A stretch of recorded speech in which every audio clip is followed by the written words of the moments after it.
Hello friends, welcome to Wisdom Jobs. I am Sri Priya and today's job notification is from Karnataka High Court with 27 number of vacancies. So before watching this video, please subscribe to our channel and don't forget to click bell icon for upcoming notifications. So friends, Karnataka High Court is inviting for the recruitment of 2020 and this is with the vacancies of 27 for the post of Assistant Court Secretary. So let us quickly get into these details. So the candidate should have passed the SLC examination or diploma in commercial practice or secretarial practice in English or senior grade examination in English shorthand in first class or proficiency grade examination in English shorthand. So with any of these qualifications, the candidate can apply for this job.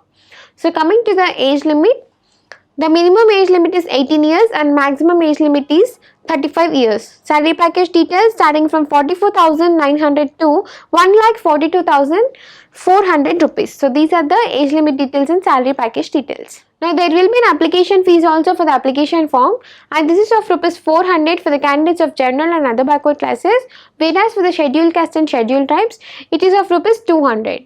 And there will be a selection for the candidate and this can be a typing test or a viva walk. So important instructions. So before applying, the candidates are advised to check all the instructions thoroughly and then start filling the details. So friends, coming to the important dates, the starting date of the application form is 3rd February 2020 and make sure that you will all apply before the last date, that is 4th March 2020. So friends, if you have any queries, you can follow the link that we provide in our video description. So friends, this is all about today's job notification. I will be coming up with new job notifications for you all. So don't forget to subscribe our channel. If you like this video, please raise a thumbs up, share and comment. Thank you for watching.